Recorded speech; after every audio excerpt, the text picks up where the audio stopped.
Hola chicos, bienvenidos a un nuevo vídeo del plan de un año para aprender a dibujar. Yo soy Jaco y en el vídeo de hoy vamos a aprender cómo dibujar fondos y entornos y concretamente 11 tips imprescindibles para hacerlo. 11 puntos que son inamovibles y que si vas a dibujar fondos o entornos o un personaje en un entorno o una ilustración completa donde hay, pues eso, más elementos aparte de un personaje, pues estos tips o estos puntos son clave y vas a tener que tenerlos en cuenta. Y te voy a avisar ya desde el principio.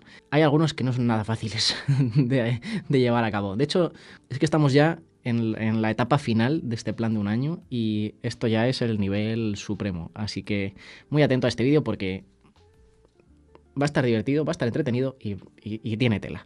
Así que, dicho esto, vamos con el primer punto, los puntos de fuga. De esto ya hablamos, pero concretamente a la hora de dibujar entornos, el tener en cuenta cuál es el punto de fuga o puntos de fuga nos va a ayudar sobre todo con el tema de la profundidad y demás, que en realidad es en lo que una de las cosas en las que nos vamos a centrar bastante en este vídeo, conseguir profundidad, porque a la hora de dibujar fondos es una de las cosas clave, lo que diferencia un fondo de mierdecilla de un fondo en condiciones, ¿vale? En este caso, el tema de los puntos de fuga, vimos que había un punto de fuga, 2 puntos de fuga, 3 puntos de fuga, pero en este caso, la clave máxima es tener en cuenta dónde está la línea de horizonte aproximadamente, que en esta ilustración, por ejemplo, estaría por aquí, y tener en cuenta hacia dónde va el punto de fuga que está hacia lo hondo, si es que lo tenemos, ¿no? En este caso, fíjate que incluso aquí aparecen estas líneas que van todas en esa dirección de ese punto de fuga y que si las proyectamos vemos que todas las líneas de los edificios, no de todos necesariamente, pero de la mayoría, ¿vale? De hecho aquí prácticamente todos, van en esa dirección.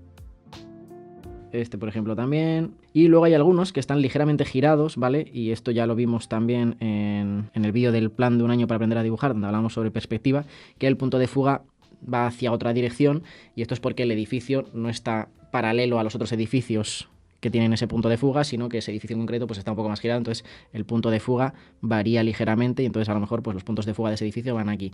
Pero en resumidas cuentas lo que tenemos que tener en cuenta es a grandes rasgos esos puntos de fuga, hacia dónde van, los puntos de fuga que van hacia el fondo, es decir, las líneas de fuga que fugan a ese punto de fuga que está en nuestra línea de horizonte, que eso es lo que nos va a dar una sensación de perspectiva muy grande, de profundidad, porque nos va a indicar esa transición de planos hacia atrás, ¿no? Hacia dónde va esas direcciones, en este caso de los edificios. Esto lo tenemos en cuenta sobre todo cuando dibujamos edificios o elementos que son geométricos así, porque es súper evidente, pero podemos ver muchos otros casos. Por ejemplo, en esta que vemos que mismamente el camión, que es un elemento así como muy cuadriculado, tiene su propio punto de fuga, que sería este, y las líneas, todas las líneas de este camión que van hacia esa dirección fugan en este punto de fuga. Y, por cierto, aquí os estoy poniendo en algunos casos cuál es el nombre del artista. Luego tenemos, por ejemplo, esta también, que esta también es de la peli de Spider-Verse y que lo mismo, tenemos aquí este punto de fuga, tenemos los edificios que incluso las ventanas, ¿vale? Nos marcan esas direcciones hacia dónde van los puntos de fuga,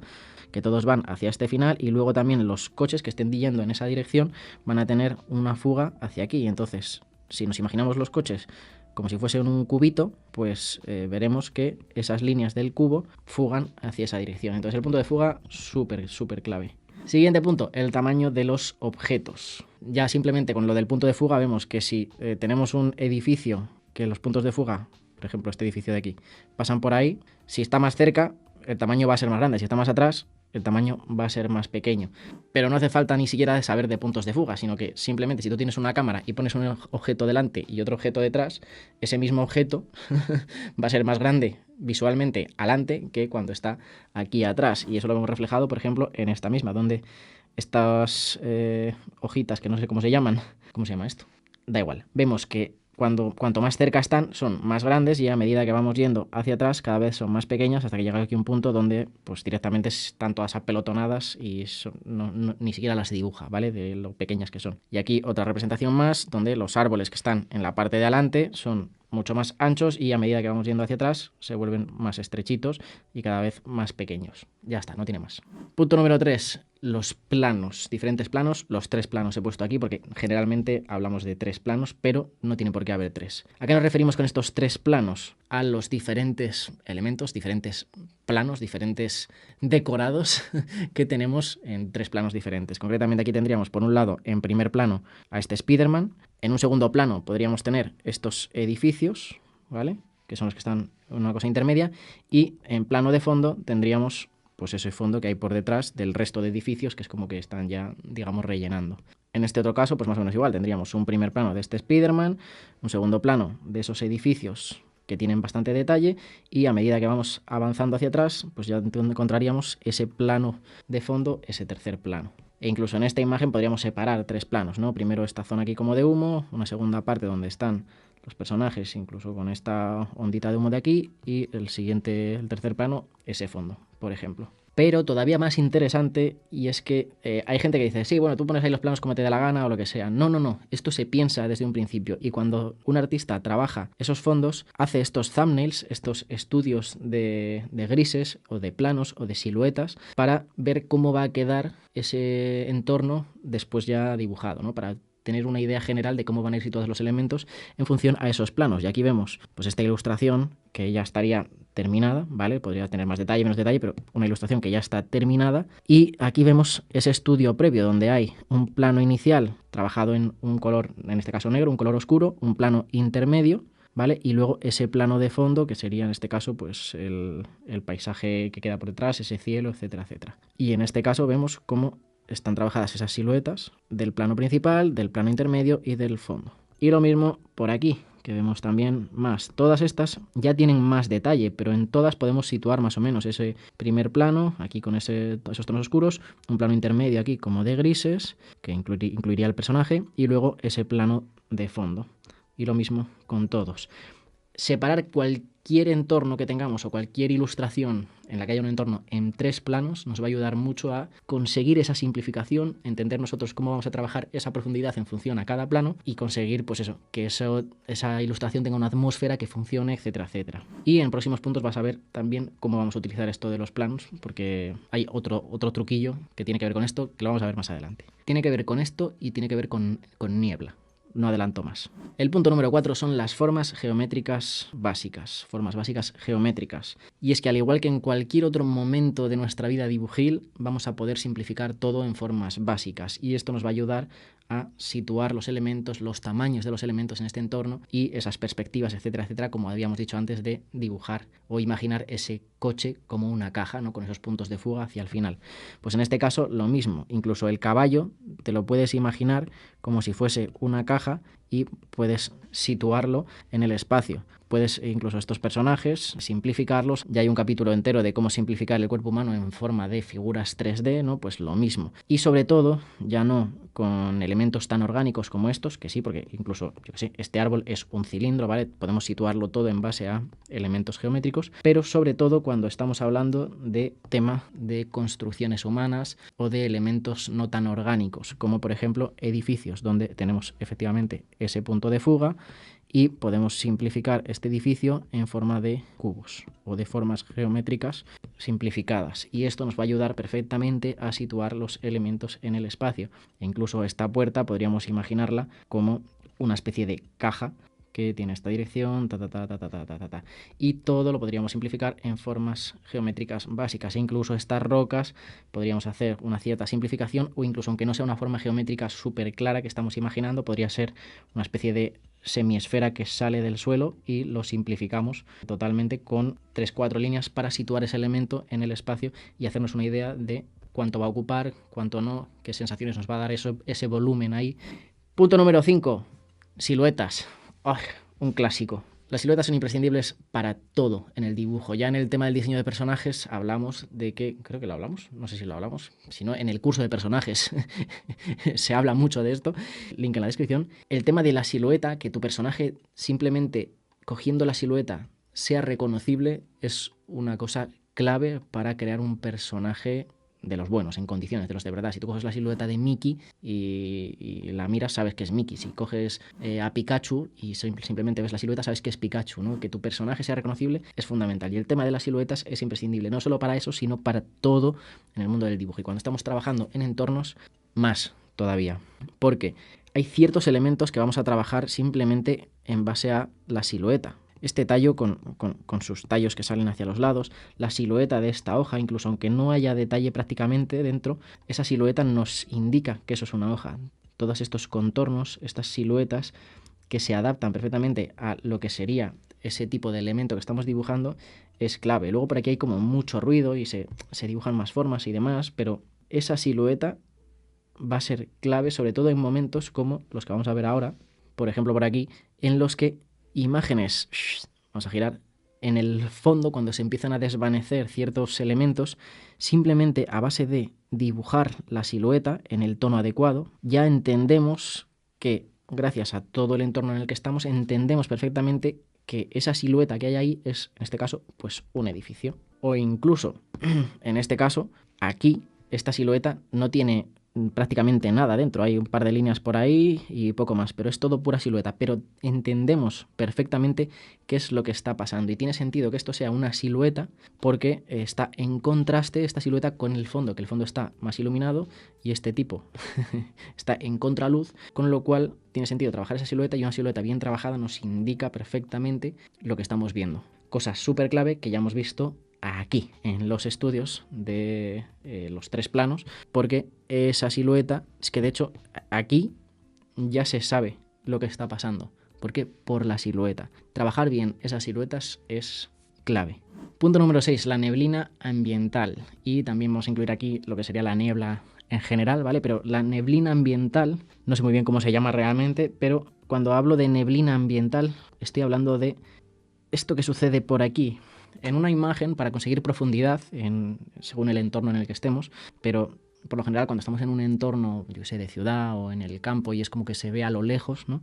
Tendemos a dibujar de esta manera. Los primeros planos están bien definidos, con colores más saturados, más contrastados, etcétera, etcétera, y a medida que nos vamos alejando, vamos viendo cómo esos elementos se van integrando con el color de fondo, ¿vale? En este caso tenemos una especie de verde ahí grisáceo sucio, ¿vale? Y ese verde grisáceo sucio se va integrando con los otros elementos a medida que vamos profundizando en los planos de este dibujo y se va bañando de ese color esos planos de tal manera que nos da la sensación como de que el aire es denso, ¿no?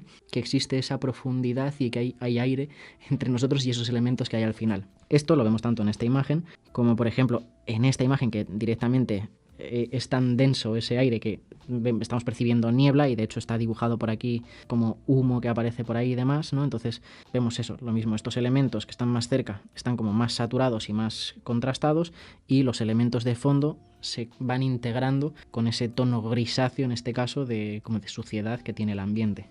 Y aquí igual tenemos este plano bien contrastado, etcétera, etcétera, y luego tenemos por ahí esta especie de siluetas, ¿vale? Siluetas que hemos visto ya previamente de que hablábamos. Aquí pues esto directamente es esa insinuación de la silueta, que el tono está integrado dentro de ese color de fondo y está más desaturado que lo que tenemos en el plano principal. Y por supuesto, aquí en todos estos, por ejemplo en estos que ya están un poco más avanzados, se ve perfectamente cómo, bueno, es que en este también, porque por eso se representa de manera más contrastada o de un tono más fuerte, que es el negro en este caso, el plano principal, y los otros van como desvaneciéndose, ¿vale?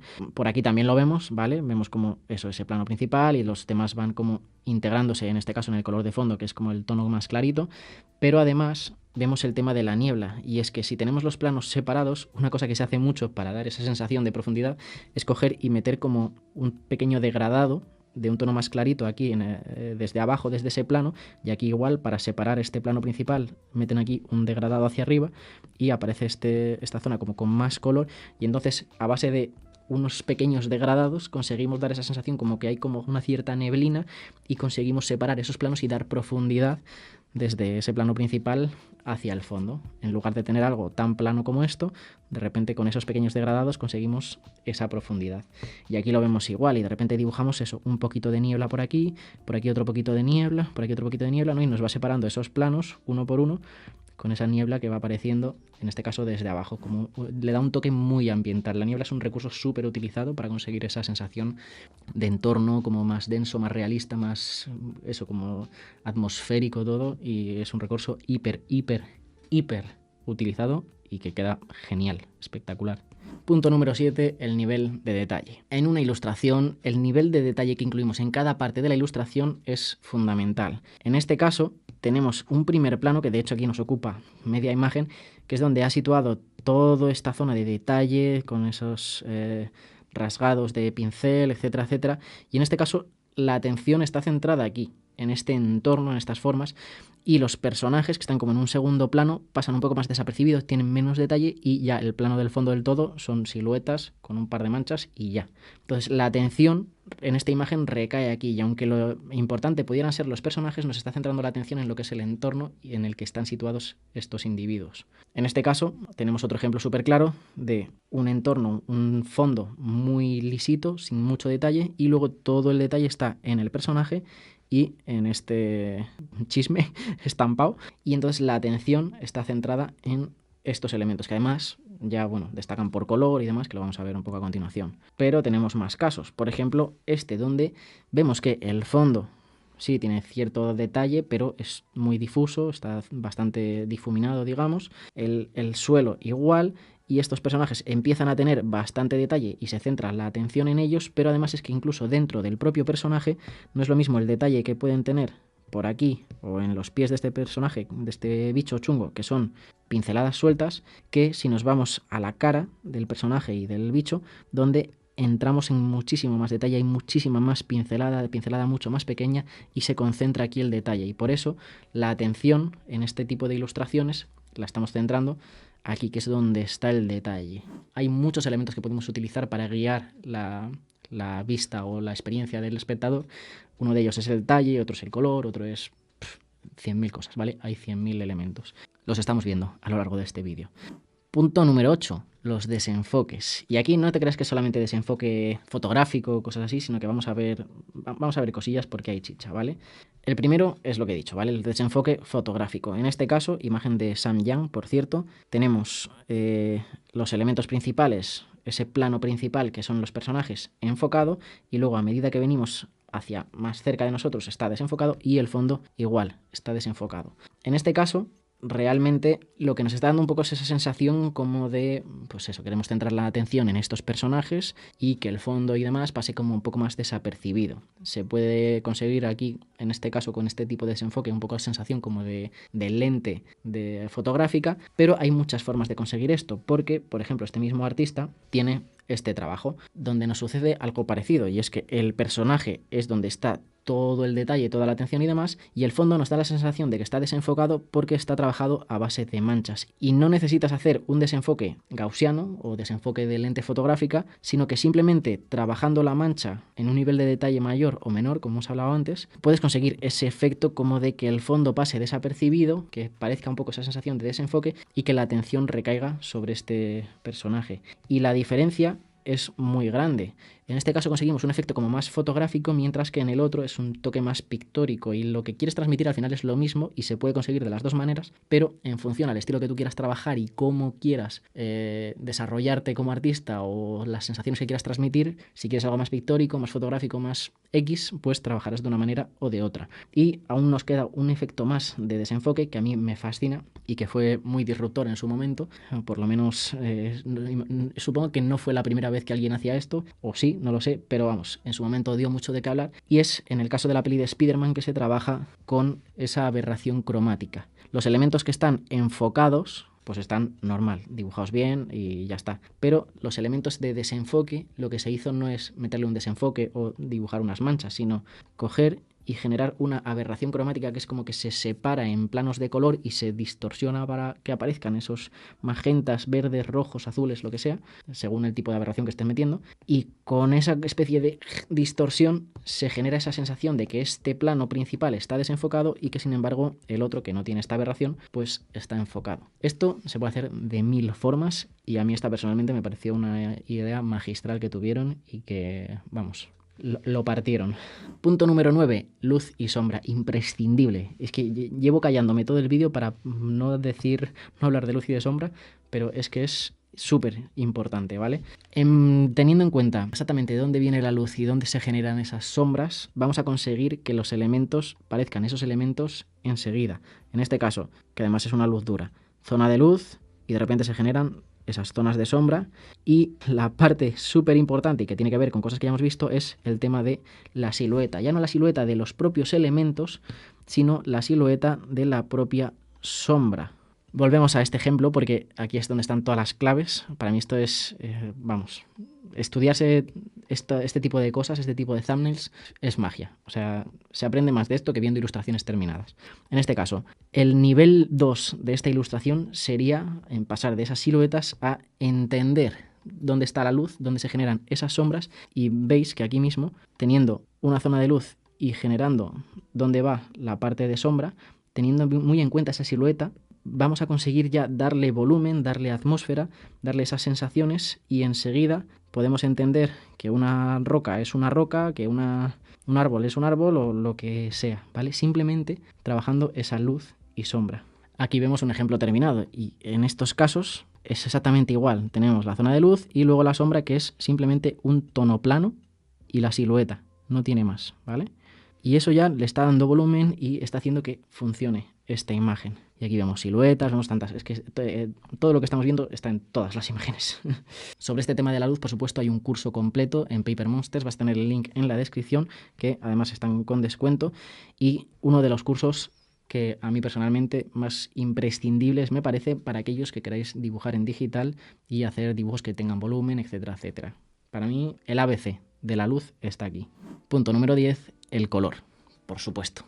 Ya hicimos hace poco un vídeo sobre color aquí en el plan de un año, pero recalco, el color es todo. O sea, el color que aparece en una escena, ya sea, pues en este caso predominan los azules porque es una escena nocturna, nos sitúa en un entorno más frío, etcétera, etcétera. Ese color está pensado así porque quiere transmitir una serie de cosas. En este caso tenemos una escena toda rosa y aquí aparece este tono como más verdoso, y no es casualidad, todo tiene sentido en base al tipo de paleta que se está utilizando y el por qué. El color nos guía, la atención es una de esas cosas que guían la atención del espectador, que nos transmite muchísimo de manera prácticamente inconsciente y que está presente en cualquier ilustración top del mundo mundial, de cualquier ilustrador. El color es uno de los puntos clave que hacen que esa ilustración funcione.